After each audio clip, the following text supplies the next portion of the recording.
دكتورة إلهام. حاضر. سنبدأ الآن. أوكي. Leticia, vamos a empezar ahora. دكتورة إلهام. مرحبا. حاضر. سنبدأ الآن. أوكي. دكتورة إلهام. معك. حاضر. سنبدأ الآن. أوكي. جيد.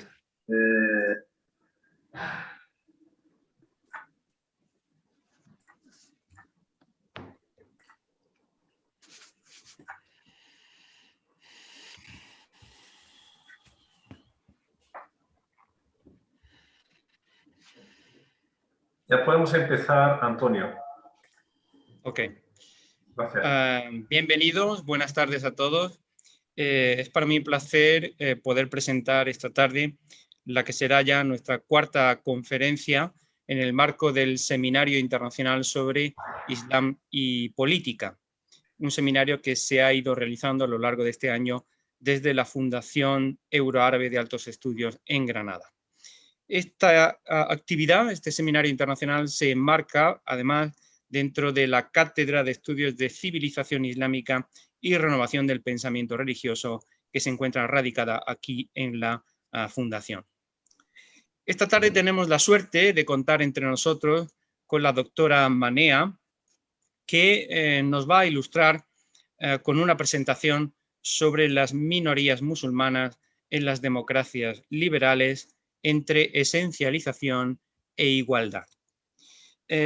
Antes de darle la palabra y de presentarla debidamente, me gustaría recordar a todos los participantes que tenemos un servicio de traducción simultánea, inglés-español, que nos ayudará a todos a seguir debidamente esta presentación y que se puede seguir esta presentación además por los canales de Facebook y de YouTube de la Fundación. De manera que a través de esos canales se va a poder seguir, como digo, la presentación y además se va a poder participar en el debate que tendrá lugar posteriormente, en donde los participantes podrán formular preguntas en el chat. Lo pueden hacer desde el principio de la intervención de la doctora Manea, pero en cualquier caso, y una vez acabada su intervención, sí que efectivamente abriremos, como digo, ese turno de debate. Voy a hacer una presentación breve de la doctora Manea antes de pasarle la palabra señalando que efectivamente ella es profesora titular del Instituto de Ciencia Política de la Universidad de Zúrich. Ella es una escritora, una impulsora de los derechos humanos y su investigación se ha centrado en los países de la península arábiga, en el género y el Estado en la región MENA, en las mujeres bajo los derechos o las leyes musulmanas y en el islamismo en general. Ella ha sido reconocida, su cualificación profesional ha sido reconocida por el gobierno suizo, siendo nombrada como miembro de la Comisión para los Asuntos de las Mujeres en el año 2010 y como miembro de la Comisión para las Migraciones en el año 2020. Por tanto, estamos ante una profesional muy cualificada. Para hablar un poco de su obra, sin extenderme mucho, recordaré que ha publicado dos novelas en árabe, una titulada Eco en el año 2005 y otra titulada Pecados en el año 2008. Y en cuanto a sus publicaciones académicas, también voy a resumir un poco su producción, recordando que publicó en el año 2011 en Routledge una obra sobre el Estado árabe y los derechos de las mujeres. Luego en 2016 publicó otra obra sobre las mujeres y el derecho de la Sharia. También más recientemente en este mismo año ha publicado una obra muy interesante sobre los peligros del islamismo no violento y tiene previsto publicar en el año que viene, en el año 2022, una obra también sobre la guerra civil yemení. Por tanto, y habiendo hecho esta presentación breve de la doctora Manea, creo que lo mejor es que pasemos a escuchar directamente su presentación, por lo cual le paso la palabra, no sin antes agradecer infinitamente su presencia hoy aquí para poder ilustrarnos sobre este tan interesante tema que es el relativo a las minorías musulmanas en las democracias liberales. Muchas gracias, doctora Manea. Thank you very much for this invitation, and I really appreciate being with you. I've been twice invited by your distinguished institute, this time virtually, and I do look forward to be on site again. I thought I will share this presentation, and as you can see from the structure, I thought, you see, the demographic changes that took place in many European countries changed the structure of these demographies. Islam, Muslim communities are part of these countries today. I wanted first to talk about quickly the features of Muslim population in Europe. You will see that diversity seems to be a main feature, and then address certain theoretical approaches to minority rights.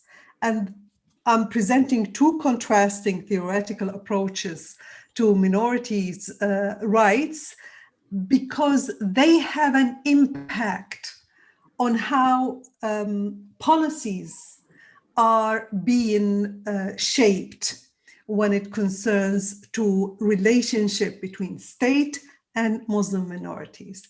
I will also address the state-religion relations and how this is very relevant in the discussion that we will lead from now. If you look at the Muslim populations in Europe, and depending on the Pew Research Center survey that was conducted and published in 2017, you will see that in 2016, Muslim populations were estimated at 25.8 million, that is about 4.9% of the overall population. And you see an increase that took place between 2016 and 2010. And that has to do to many factors, including the waves of migration and refugees that took place specifically in 2015. But that said, when we talk about Europe, Europe is defined here as the 28 countries in the EU, the European Union, including those who are not members of this European Union. Specifically, we're talking about only two countries, Norway and Switzerland. That's how this survey conducted their work and study. Even while they're doing that, they acknowledge the fact that reducing these populations to their religious identity raises many questions. For the simple reason that you see that when it comes to their features, diversity is very important as a feature. So diversity in ethnicity, in nationalities, languages, religious denominations, all of these are features. And you have citizens and you have migrants, you have second and third generations, European Muslims who've been there. And in Austria, you have a different relationship that goes back to the 18th and 19th centuries, even in terms of the relationship between state and religion, state-religious relations. You have those who were born in Europe, those who were born in non-European countries, diversity in terms of religious denominations, Sunni, Shia, Alawi, Ahmadi, Sufi, you just named them. And it's important as well to recognize that reducing people to their religious identity seems to be problematic because of the different or the difference in terms of their relationship to religion. So you have levels of religious commitment and belief vary among Europe's Muslim population. Some of the Muslims in that report would not describe Muslim identity as salient in their daily lives, while others would say, no, this religious identity is very important.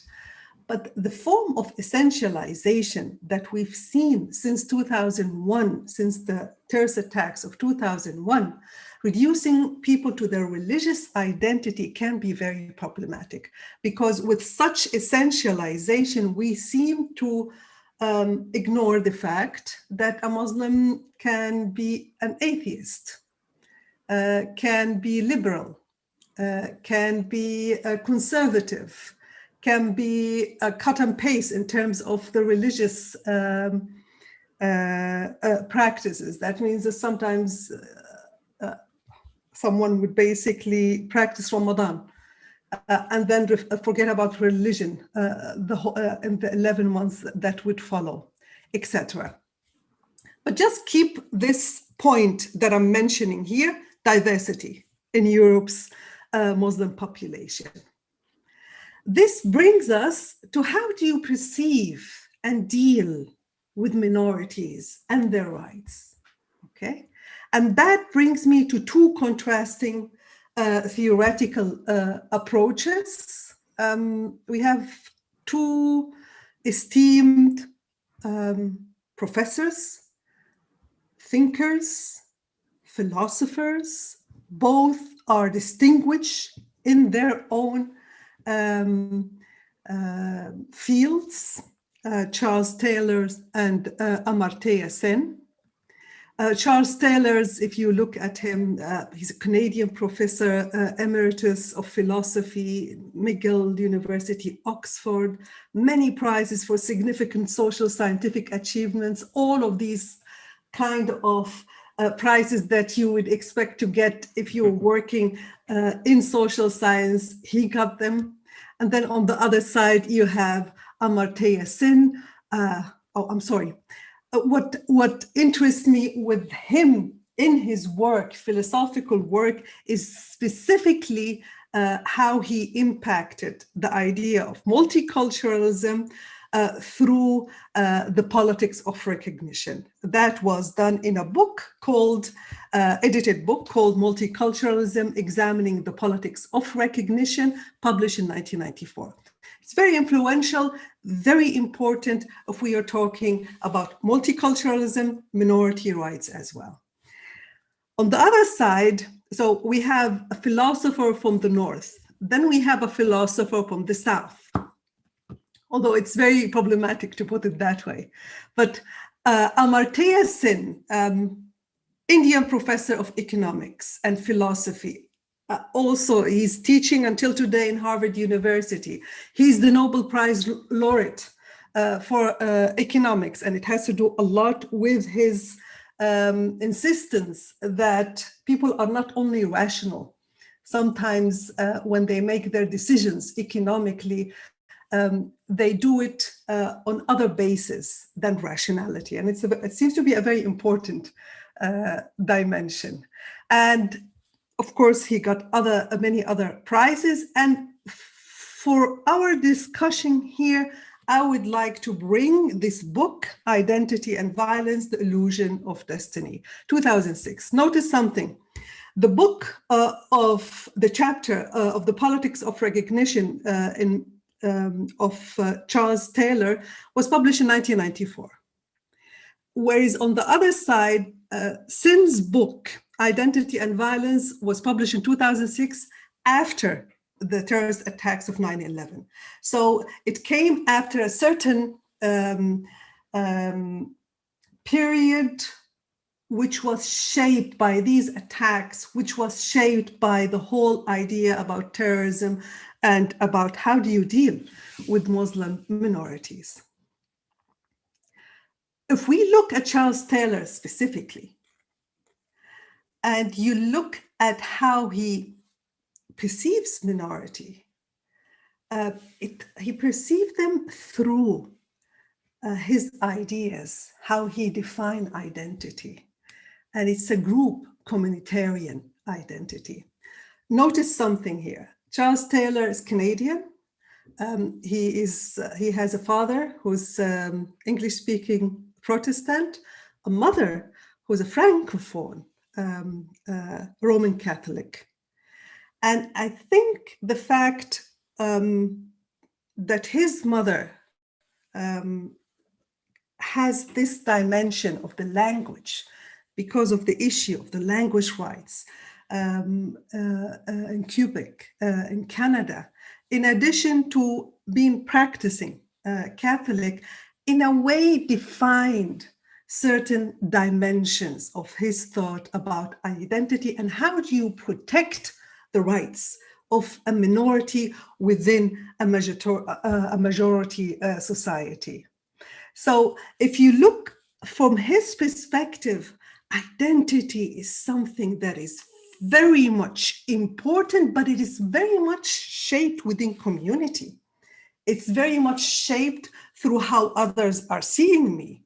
So identity is who we are, where we are coming from, and thus the background against which our tastes and desires and opinions and aspirations make sense. And this identity is authentic by nature, according to how he is looking at it, because there is, according to him, a certain way of doing things that makes him what he is.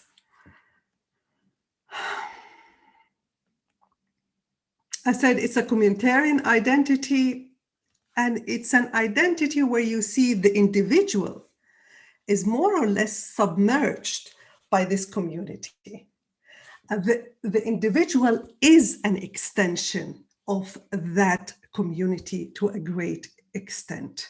So he prioritized the importance of belonging to one particular community group rather than another, and tend to see community membership as a kind of extension of one's own.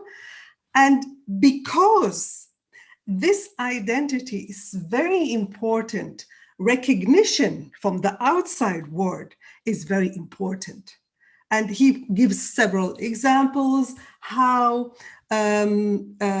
Black African American in the United States, how they were giving a feeling that their group, their color, that is inferior, and how that can lead sometimes to internalizing such inferiority, and how withholding that recognition of your identity can lead to real harm. So from that perspective, non-recognition or misrecognition, as in the case of African American, and non-recognition as well, can inflict harm and can be a form of oppression, imprisoning someone in a false, distorted, and reduced mode of being. And because of that, due recognition is not just a courtesy we owe people, it's a vital human need. It's almost like a human right from his perspective, okay? What does that mean? Maybe you would think this is the identity. What does that mean? It has importance, real implication, because of the politics of difference. I mean, he is telling us you have two forms. I mean, you can two different approaches to the politics of equal recognition. You have this liberal politics of universalism, where non-discrimination through being difference blind, the assumption that all humans are equally worthy of respect.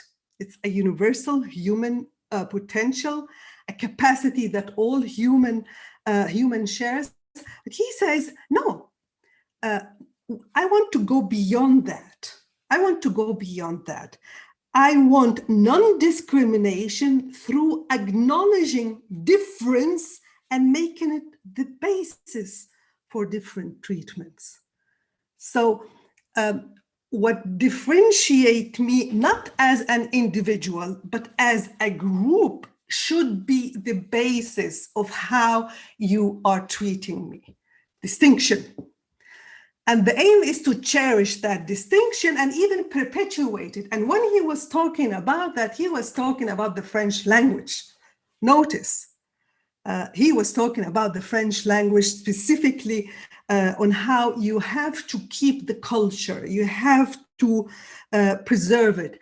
And that led also on another level to the argument you have to extend equal respects to all culture. And we can discuss that later and what that means. But the most important thing is that in order to protect these minorities, we need the politics of collective goals designed for culture survival. And that means basically a society with a strong collective goals can still be liberal if it is able. You protect diversity by according specific distinction to a group while trying at the same time to safeguard fundamental rights. But while he's saying that, he was aware, just to be fair to him, he was aware that that can lead to certain violations. So because he said, Tyler considers it quite possible that the rights of individual, because all the time he's talking about the group, identity of a group, culture group, that the rights of individual will be restricted if the state focuses on safeguarding the collective goals. He also acknowledges that the pursuit of the collective end will probably involve treating insiders and outsiders differently. If we translate that in a language that with examples, it will mean, for instance, that the French-speaking Canadians in their own areas will have to teach their children French. There's no choice here. If we're speaking about treating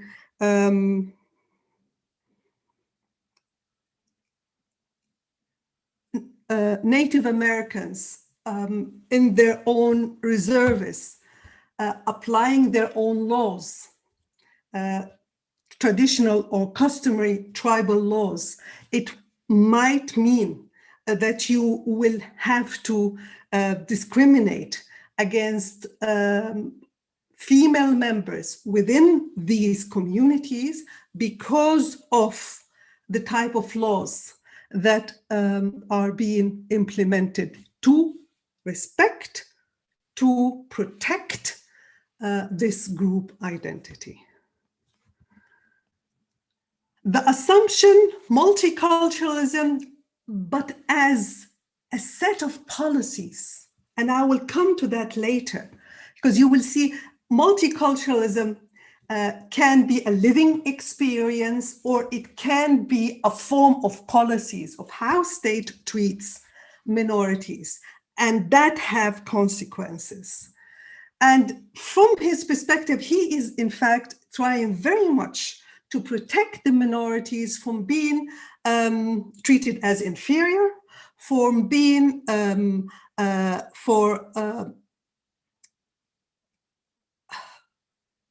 protecting them from the majority society of imposing their own values on these minority cultures.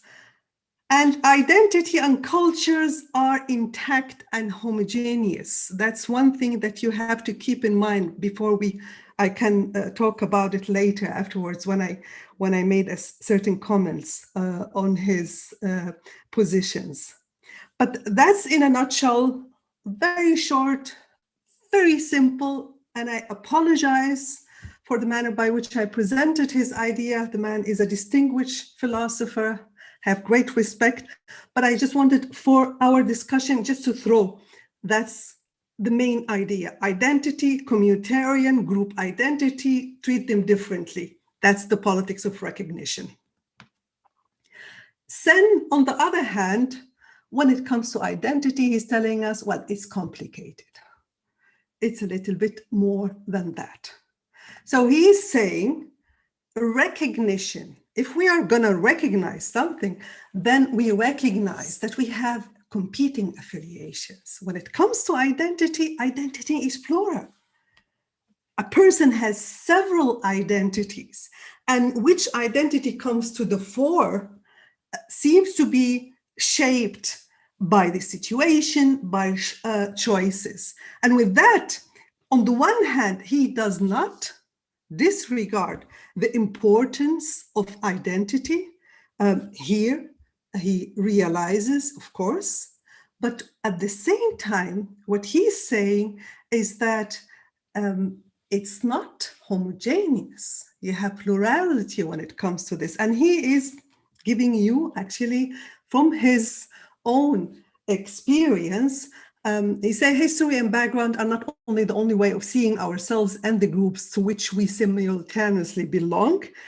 I can be at the same time an Asian, an Indian citizen, a Bengali with Bangladesh ancestry, an American, a British resident, an economist, a dabbler in philosophy, an author, a Sanskritist, a strong believer in secularism and democracy, a man, a feminist, a heterosexual, a defender of gay and lesbian rights, with non-religious lifestyle, from a Hindu background, non-Brahmin, and non-believer in an afterlife and before life as well. It's complicated. It's complicated. And that brings his critique of the type of multiculturalism suggested not only by Taylor. In fact, if you read his book, the book of Sin, you will see he mentioned him once, and even in an indirect manner. You just knew that he was talking about him when he mentioned his ideas. And if you looked at the footnote, you will see he's citing his work, this very chapter that we're talking about. But he is criticizing this form of multiculturalism and saying, what you're talking about is not multiculturalism, you're talking about plural monoculturalism. And what does that mean? It means it's a critique of that you have two styles or traditions coexisting side by side without the twain meeting. We're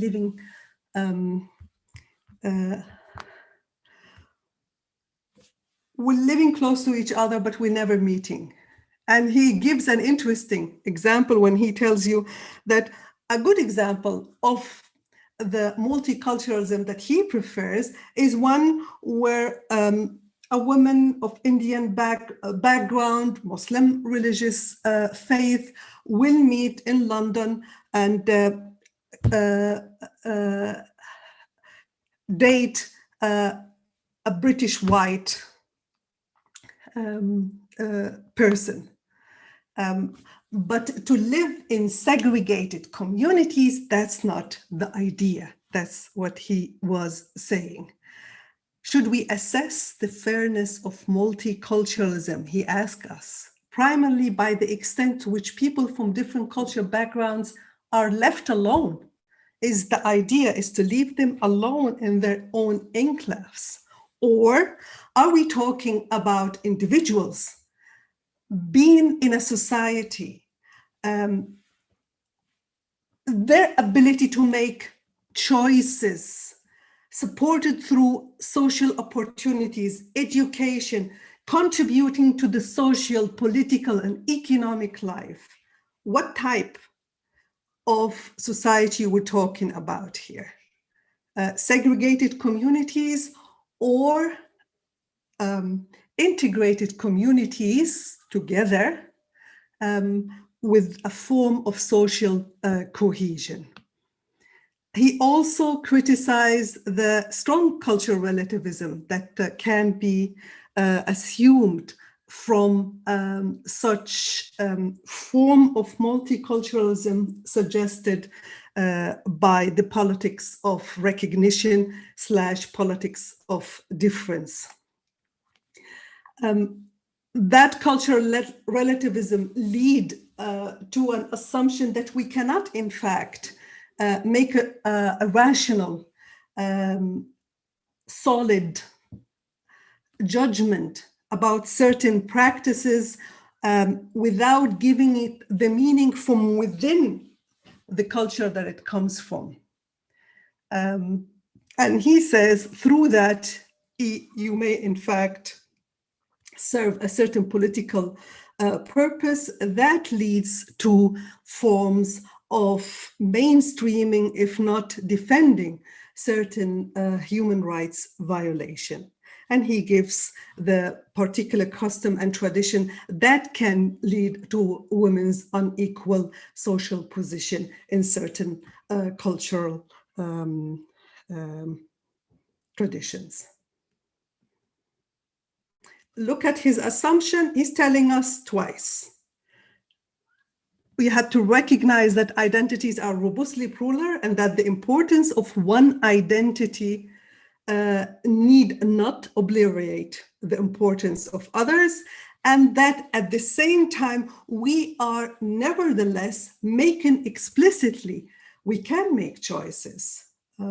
When I go to the mosque, there, my religious identity comes to the fore. But at the same time, when I go at the university, there, my Islamic faith, my Yemeni identity, my Egyptian identity, and my Swiss identity shouldn't be the one that I'm using in presenting my work to my students. That leads to certain kind of implications.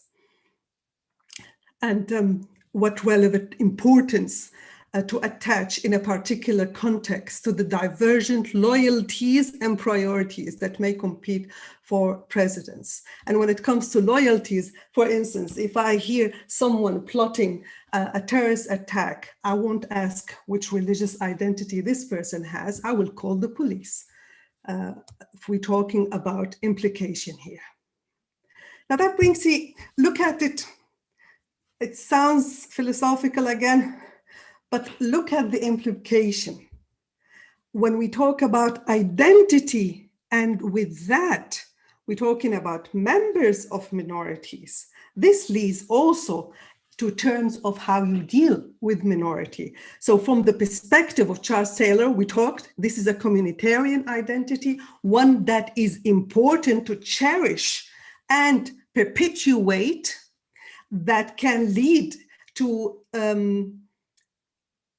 cherishing that distinctiveness and difference, even if it means that sometimes individual may suffer to a certain extent, because to be fair to Tyler, he always said we have to protect the main fundamental, what he called as fundamental rights. On the other hand, Sen tells you, no, we're talking about individuals. Yes, they are members, culture is important. Yes, identity is important, but at the same time, never forget, please, that these identities are plural, and at the same time, you can be a citizen as well within that society.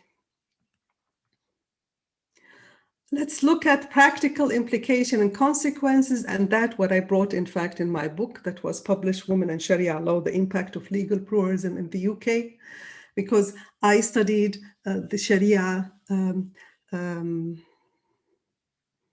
councils within the UK, and I realized that these theoretical, philosophical deliberations have, in fact, an impact on how policies are shaped, on how a state is treating its minorities.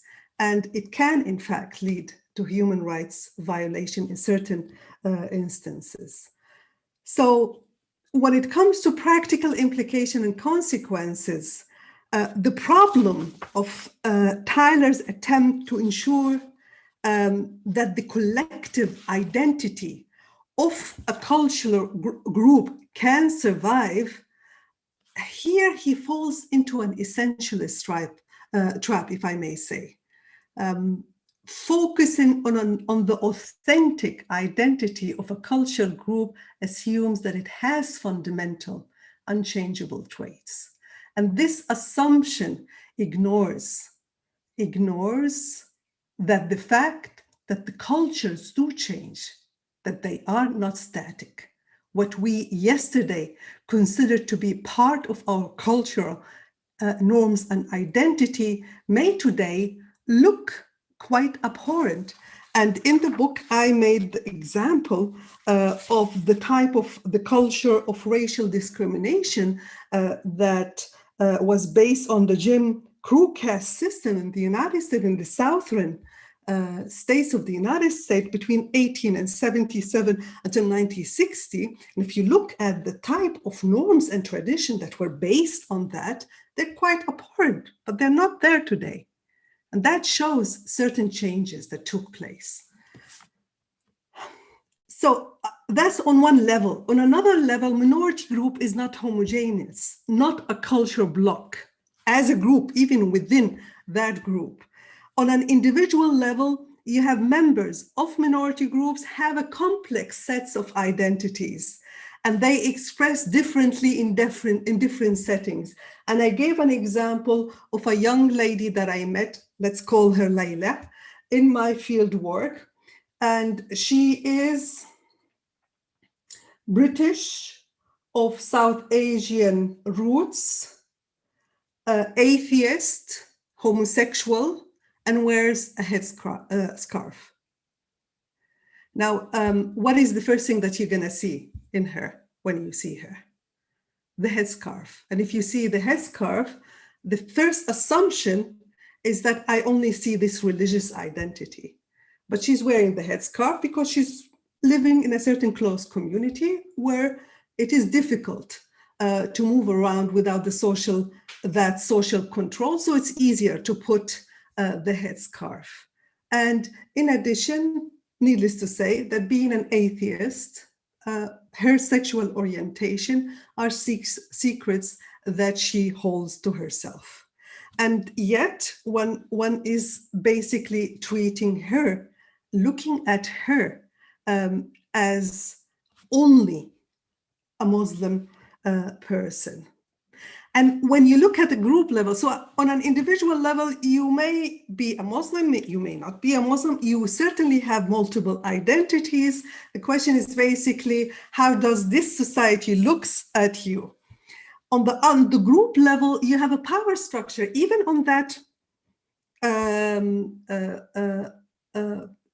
within that minority group. And that power structure is very important to understand, because sometimes you have certain representatives who are loudest, who speak in the name of the group, but on the other hand, if you look at their representation, they do not, in fact, have that right to represent that group. And sometimes the manner by which the state treats these groups and their representatives can lead to groups that do not have the authority to represent the majority within this minority group to decide what is authentic, to decide what type of policies that should be implemented when it concerns their rights and demands. So assume the right to define what is authentic identity. And at the same time, group rights may justify the violation of human rights within minority groups as an expression of different culture concepts of rights and justice. And in that book with Women and Sharia Law, I showed how the application of jurisprudence, religious laws that were promulgated between the 7th and 10th century in a context of Sharia councils leads, that application leads to violation of human rights with impunity. When it comes to this practical implication against, we talk about two types of multiculturalism, and that's important because in my opinion, sin is not against multiculturalism per se. He is in fact against multiculturalism as a political process. And here I'm using the work of Kenan Malik, a British Indian writer whose book was about, oh my God, I forgot the name of the book. Anyway, you have it in the bibliography that I put at the end. If you look at the idea of multiculturalism, he distinguished between multiculturalism as a lived experience of diversity. We cherish that diversity by living together, and living together on a basis of mutual respect and acceptance, where no one's religion, culture, gender, race, color makes you lesser than another. You know, we are equal by virtue of being humans. Then you have, on the other hand, multiculturalism as a political process, where you manage that multiculturalism, how you treat these minorities. And it can put people into enclaves, boxes, because you are a Muslim, you will be treated in that way. And this type puts people into ethnic and cultural boxes, defines individual needs and rights by virtue of these boxes that people are put in. And in a way, one can say that indirectly that led to the implementation of one could call soft legal pluralism in Britain. I started by talking about the numbers and certain specific features of Muslim populations within European countries. I then talked about two contrasting theoretical approaches to minorities and how that can impact policies towards Muslim minorities. One that considers they are homogeneous group, one block. We have to treat them based on their group identity. And according to this logic, when we talk specifically, he didn't say that important, but if we are following that logic, because they are Muslims, we will be treating them according to their religious identity and what that entails. And on the other hand, the other one is telling us, well, in fact, that identity is multiple, you have diversity, and that can cause many problems. How about we deal with them directly as citizens within a society where groups have to mingle, have to be part of this society on the basis of an individual level. That does not mean we deny their identities. It means that within this public space, people should be treated as equal as citizens before the law. This brings me to the third dimension, and that is state-religion relations and its impact on European Muslim minorities. You will see that very often public policies are also shaped by intellectual debates and paradigms, academic paradigms. And that paradigm, specific paradigms represented by distinguished Taylor, had impacted certain policies towards Muslim minorities, I will say, since a couple of decades. I'll bring here something that two authors wrote,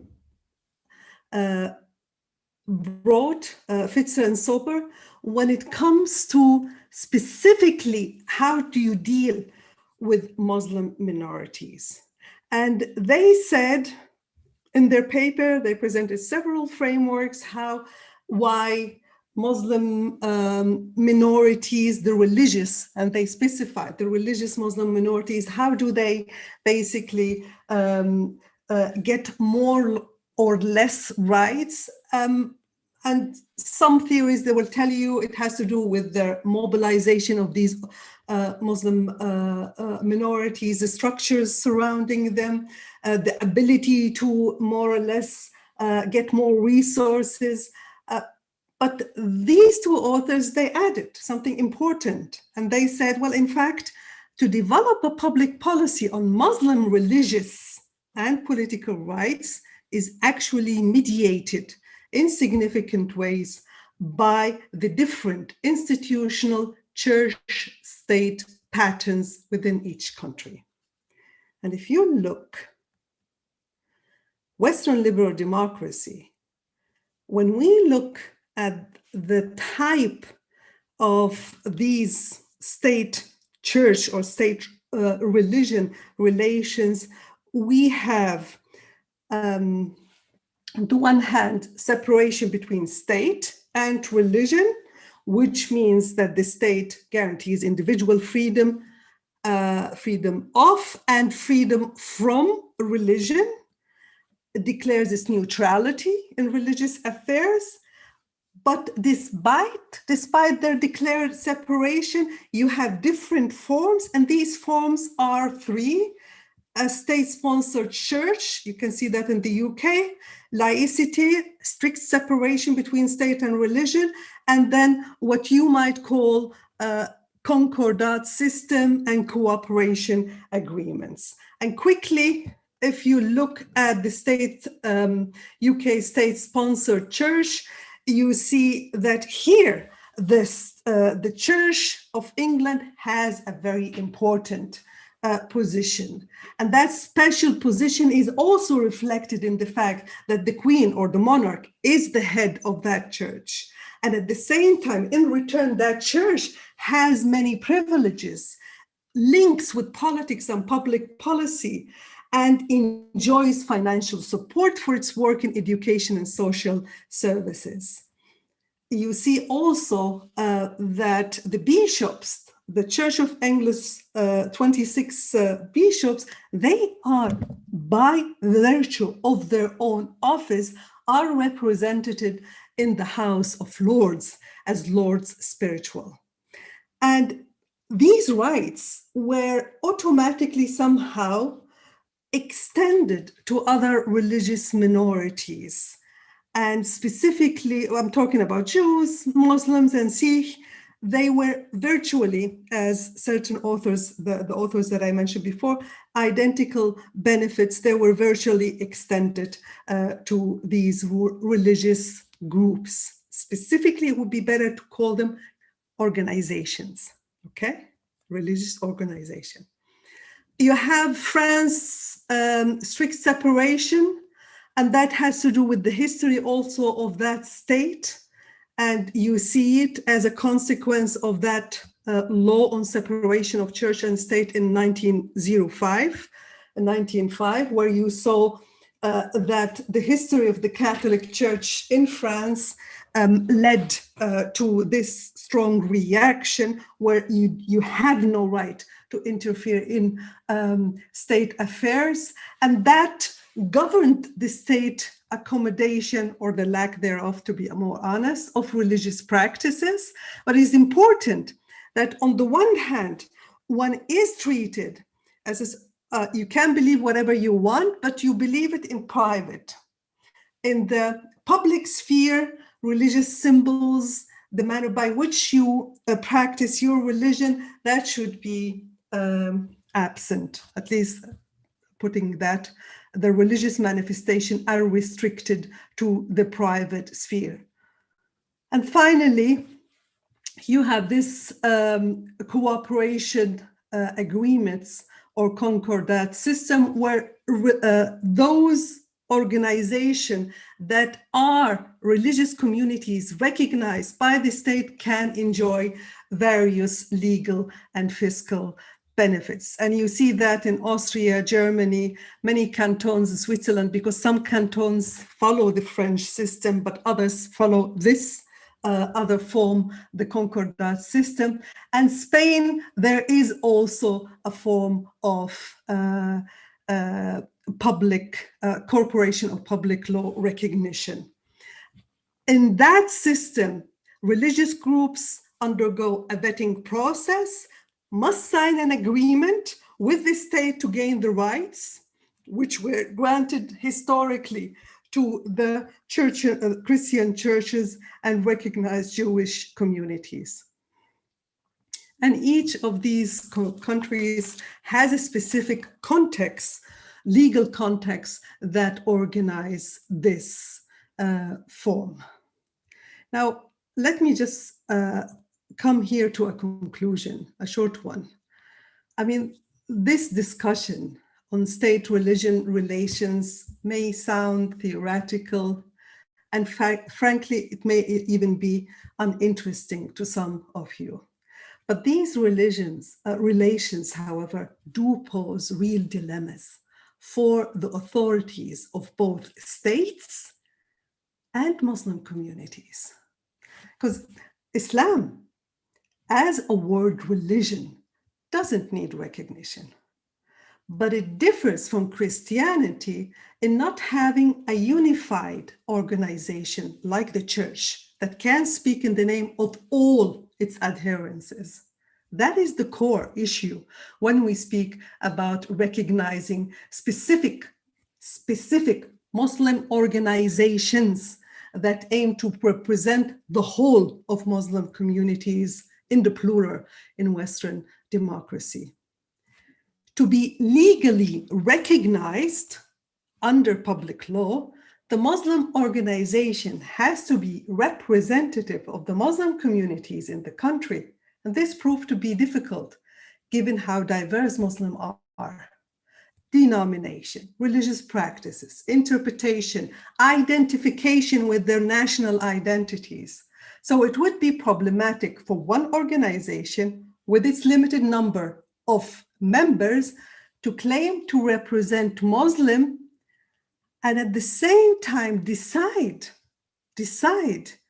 the education content, the religious content for teaching children, all the forms, decide what it means to be a Muslim within a society.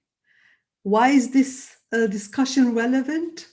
If those organizations represent only themselves, then how can they be allowed to decide the content of the policy decisions regarding Muslims in general? And this question is especially relevant at a time when Islamism and its new fundamentalist interpretation that legitimizes its political ideology remains an issue among some, I'm saying some, religious organizations.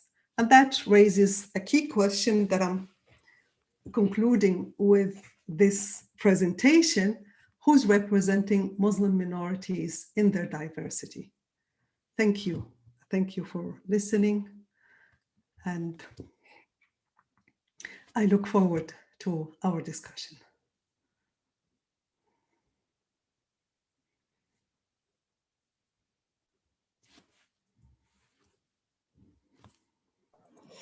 Bien, muchísimas gracias por esta interesantísima ponencia. La he escuchado en inglés porque quería ver toda la profundidad del mensaje y me ha resultado realmente interesante. Muchísimas gracias, doctora Manea.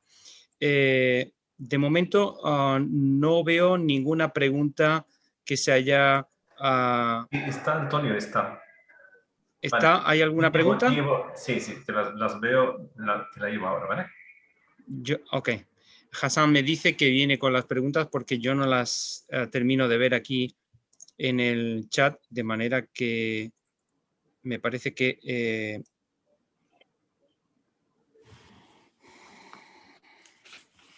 debe ser que están saliendo por los canales de Facebook y YouTube a los que yo no tengo acceso. Muy bien. Aquí viene Hassan con algunas cuestiones, así que las voy a formular y luego formularemos la cuestión que ha expresado Pablo aquí ya directamente en la videoconferencia. Bien, Francisco Manuel Paloma formula una pregunta un poco genérica. Dice, una pregunta fundamental sobre el debate europeo sobre la multiculturalidad y la poliidentidad en Occidente sería: ¿podemos hablar de un Islam europeo o de un Islam europeizado? ¿Podemos hablar de un Islam europeo o de un Islam europeizado? European Islam. Well, I can say we have diversity even when it comes to this European Islam.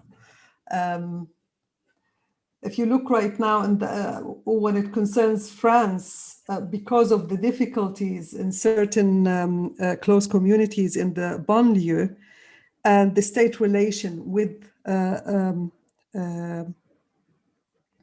within a French context, there is a tendency to push for the creation of what they call as French Islam. And you hear that in many circles, also in academic circles.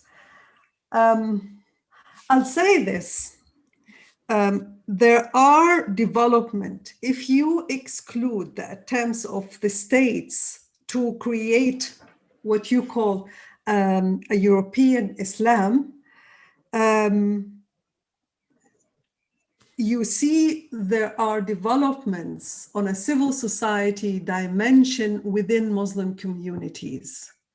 And you see here specific liberal forms of European Islam working along the conservative, traditional, and sometimes extremist form of Islam within these communities.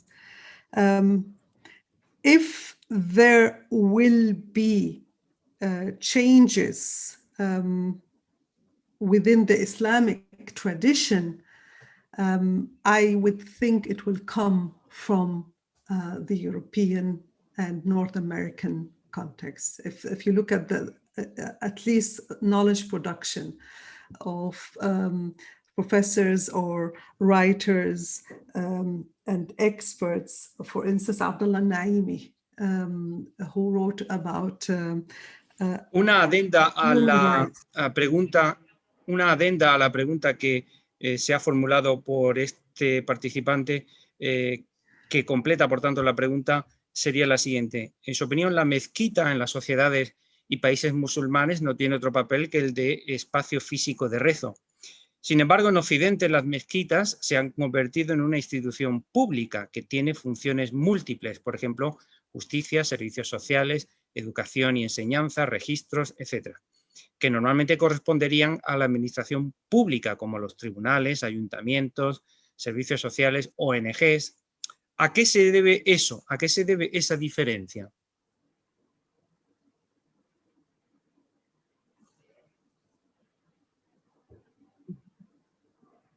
Mm-hmm. Mm-hmm. I would say that you have certain kind of mosque in some Middle Eastern countries, specifically those who are controlled by certain organizations that can play another role than just providing prayer. But if we are talking, you are very much right. When we talk about mosques within European context, sometimes they assume other roles, including teaching children the religion.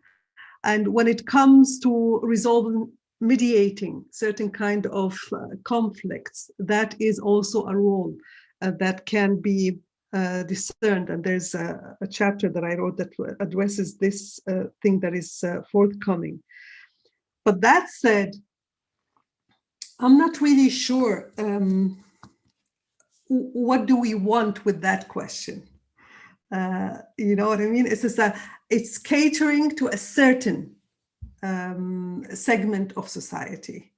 My issue is specifically connected to two dimensions: the teaching of children about their religion, and of course they have every right to learn about their religion, but who is controlling that process and the content of what they are being taught? That is a very important question that we have to ask with sensitivity, but make sure that it is being professionalized in order not to fall in the hand of those who may manipulate that process. Okay, and one has to be also clear here that we've seen certain situations in different countries where, because the state was working with organization deemed representative of the Muslim, only to discover that they're not, that they represent certain form, either very conservative or Islamist form of religious interpretation, that led to change also in the manner by certain segments of Muslim communities practicing their religion. And if I give an example, in Belgium, for instance, in certain areas in Brussels, the tolerant tradition, Maliki tradition of Moroccan Islam was changed over time to a more Salafi, if not Muslim Brotherhood form of interpretation. And that was problematic. And it seems right now there is awareness of the authorities in these states. So that is important. The second one relates to what kind of imams do we have? Who's training these imams? Where are they coming from? And the financial resources that comes, who is deciding how these money are being used, what kind of content of books that are being taught.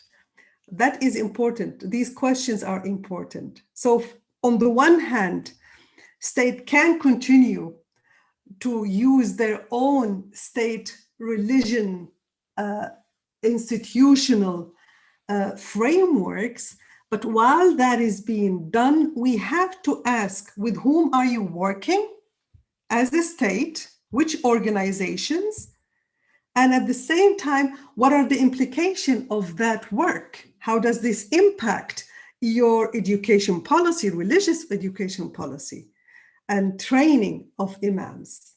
These questions should be asked. And with that, it should lead, I hope, over time to a form of normalization when it comes to how to live together.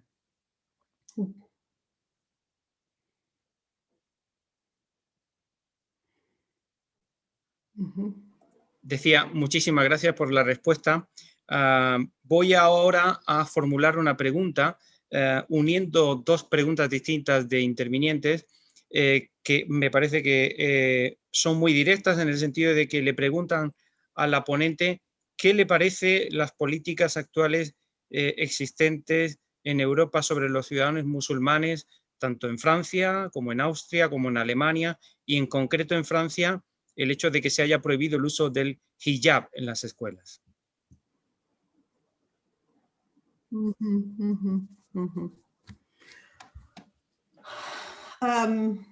It's very clear that many of these states are trying very hard to find solutions and to work together with Muslim organizations. The question of representation remains also a question mark that we still have to pose all the time, whether in Austria, whether in Germany.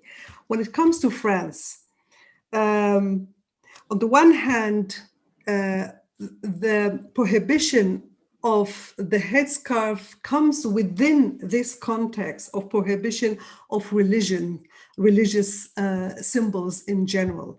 But it is clear that it is targeting also girls in schools with headscarves. And frankly, I don't see a problem when it comes to when we talk about children. Because unless you reach a religious majority age, once you reach a religious majority age, you can then decide what you can do with regard to whether you want to cover your hair or not. And we shouldn't ignore the gender and power dimension that is very often connected to that religious symbol within the minority themselves. Now, when it comes to France lately, I actually welcome President Emmanuel Macron attempt to dismantle the structures of political Islam, the structures of Salafis, because at the end of the day, we're talking about what? We are talking about forms, a religious ideology. It's a far-right religious ideology, and it is using religion for its own purposes, and the interpretation of that that they are using is very much stand in contrast to the whole of the society and the state. And from that perspective, given also the consequences for the people living within these close communities, because women suffer, those with different opinions suffer, there's a social control, all of that. Unfortunately, the French state left it untouched for a long time, and the social problems that were caused because of the negligence of the state of the banlieue led to the ability of these Islamist structure to take control. Now, from my perspective, it is important to dismantle this structure, but while at the same time working with projects, educational, economic, employment projects, and at the same time ending this segregation. Add to that how to basically find an inclusive language that brings them within society, that does not exclude them, because they are very much part of that society. How do you do that? All of these are challenges, but at least if you look at the steps that were announced, I didn't have the time to look at the law yet, but at the same time, the main thrust is dismantling the structure, but at the same time, introducing project in order to end that segregation and isolation. So from that perspective, I actually welcome it.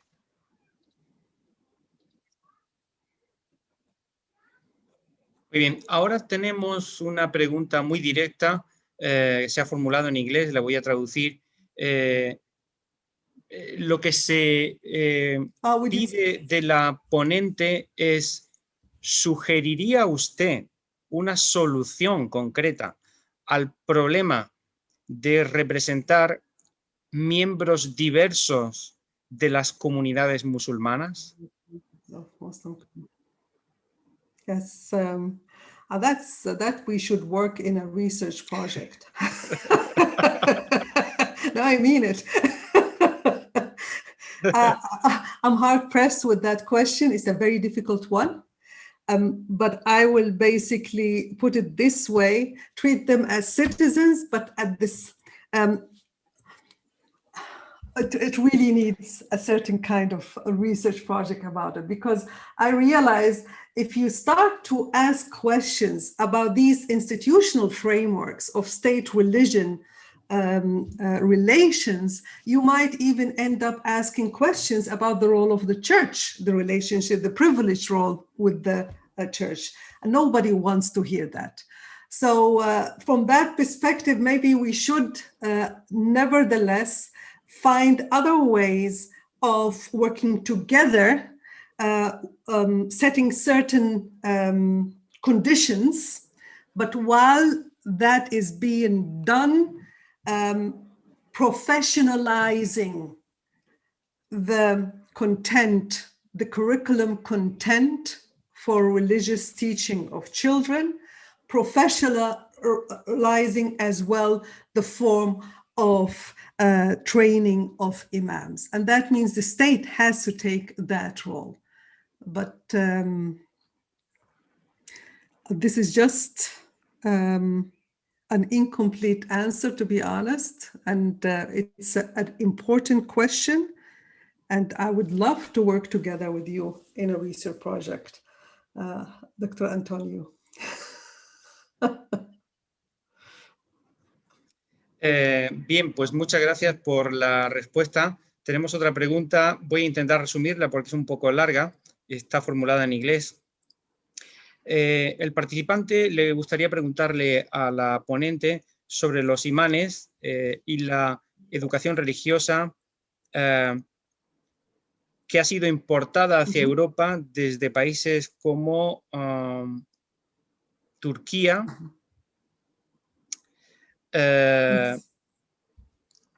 y como una manifestación de su poder blando en Europa.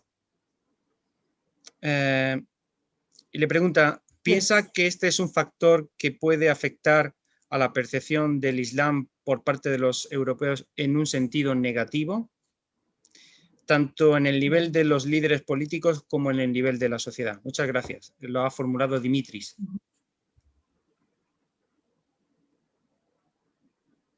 And it's a very important one. And yes, the soft power is a beautiful way of putting it, because through it, certain states can exert their own influence. And we've seen the changes that took place in Turkey with its leadership, and since specifically with Erdogan moving more and more away from it's become more like a populist form of leadership, and his political party, with its background of political Islam, is exerting through their arms, religious arms, Diyanat, they are basically exerting their influence in many countries, in European countries. And that is problematic because it influences directly the sermons given by the imams on every Friday, and shaping certain kind of perception of those who belong who follow these sermons in their mosque. And the issue is not only related to Turkey, you see it also with Gulf countries, you see it Morocco, Algeria. You have certain role played by these countries. And I think it would be good if that role stopped. And that brings, again, the professionalization of imam training by the states, European states themselves, working together, of course, with diverse religious communities to make sure that that process is done properly and in a manner that brings what that colleague mentioned as a European Islam. It should stop, it should be done in a professional manner, and it should be done in cooperation with the diverse communities within these countries.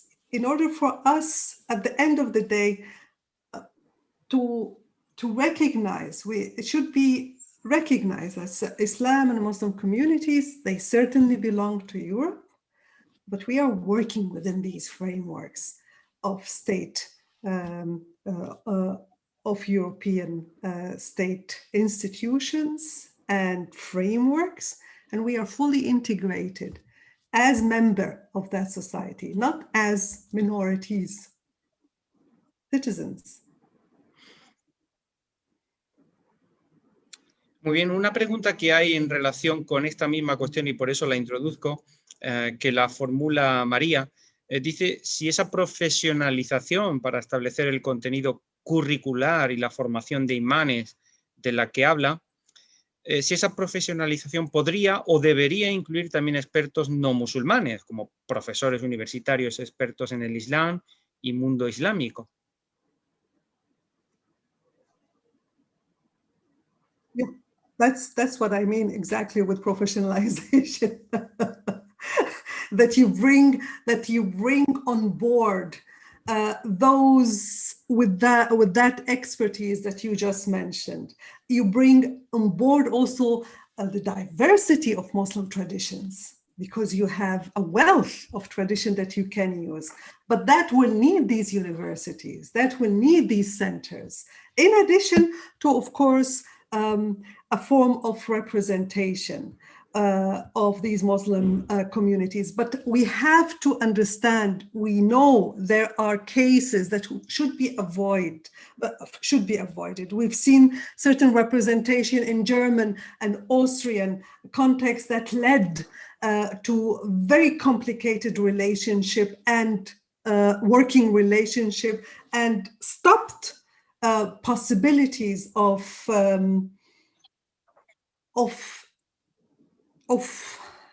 producing the projected outcome. And from that perspective, yes, I agree with you. It should be within universities. Theology, kind of like faculties that could be created, like the Catholic theology that we see, or Protestant ones, but professionalized, not in the Azhar way. With all due respect to Azhar. Muy bien, pues ya tenemos las dos últimas preguntas porque el tiempo no nos daría para más. Hay una primera pregunta que formuló Adgal, es un poco larga, yo la voy a resumir y voy a reinterpretarla porque no termino yo tampoco de entender la pregunta al completo. Él habla de que, por ejemplo, hace 40 años tomar a una esposa menor de 18 años, estaba admitido, cosa que hoy, desde una perspectiva actual, no lo está, y pues se vería efectivamente como algo no admisible. Entonces yo creo que lo que quiere formular Actal es la pregunta relativa a si es lícito influir en ciertas costumbres religiosas que se creen como no admisibles en la sociedad de hoy.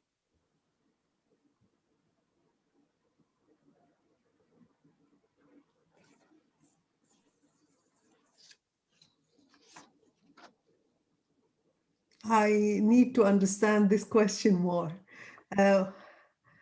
Yo no la he entendido cabalmente tampoco. Es decir, Actal lo que plantea es que hay ciertas costumbres que hace 40 años se entendían admitidas, por ejemplo, el tomar una esposa menor de 18 años, ¿no? Desde la sociedad.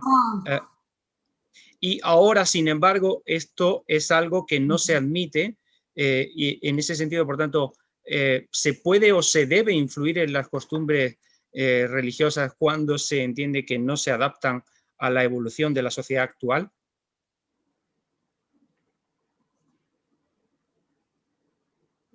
And that brings the whole discussion between Tyler and Sin, you know. Tyler is telling us, according to Tyler, well, maybe certain customs, if they really don't infringe, if they are really considered from within this this group as accepted, maybe we shouldn't. But Sen is telling us, what are you talking about? This is a violation of human rights. And I'll tell you, I tend to be, I said I'm a human rights advocate. And if you read the book, Women in Sharia Law, The Impact of Legal Pluralism in the UK, you will see that the approach that I use is to show the harm that is caused by these customs in order to be in a position to say that shouldn't be accepted. That shouldn't be accepted. It's not that I'm making a judgment on this religion or on this culture. It's these customs and practices, and what do they do?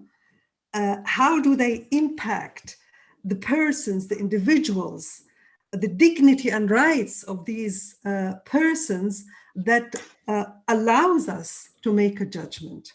So from from the way I put it, yes, it should be prohibited. This is how long, you just said 40 years.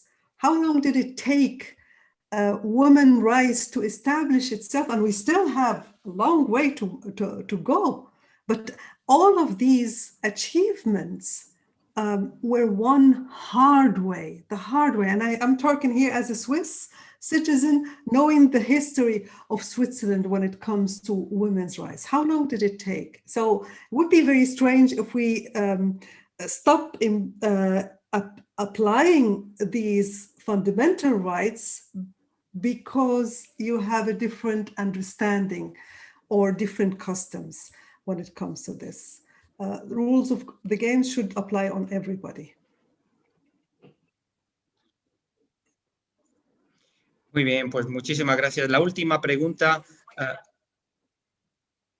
sería, efectivamente, en Europa es un hecho el ascenso de la ultraderecha, que implica un rechazo a la inmigración y también un crecimiento, un aumento de la islamofobia. Entonces, ¿qué respuestas o políticas públicas valora la ponente que se deberían tener en cuenta en la actualidad, que se deberían de poner en marcha en Europa? Esta pregunta la formula Francisco Manuel Paloma. And that's a very important question. It's like Muslim hatred. I don't use Islamophobia as an expression. I use Muslim hatred, and we've seen how that could happen. That can lead to a crime, just like the one committed in Canada 2 days ago, when a whole family was killed because of their religious faith. This is a very important question. The problem is this form of far right, because of the fear of the far right, sometimes I have the impression that we don't want to ask important questions or develop policies to deal with certain problems. But the best way to deal with the far right is, on the one hand, to make sure that this language, this discrimination, this hatred is not acceptable and should be punished, it should be stopped. And on the other hand, when it comes to the issue dealing with the Muslim minorities, that we use an inclusive language to bring everybody on board. And while we're doing that, address the issues and problems that we know exist in a differentiated way. Because once it's how you deal with problems, it's how you talk about it. It's how you work together and bring the people on board that can make a difference. And I believe once these issues are done in that way, the whole, how should I say, the whole ground upon which the far right are building their arguments will simply collapse. Because they are doing exactly what the Islamists are doing and what essentialist cultural relatives are doing. They're basically, both are saying Muslims are just Muslims. Their religious identity is, there is no diversity. There is only one way of being a Muslim. The far right are saying Muslim terrorist equal terrorist, and Islamists are saying Muslim following this ideology, everybody else are not real Muslims. So it's important to understand that both feed each other.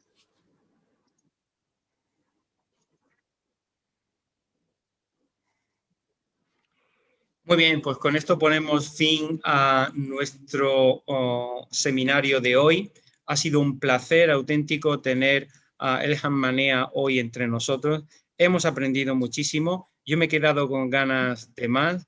Me ha parecido interesantísima su intervención, sinceramente.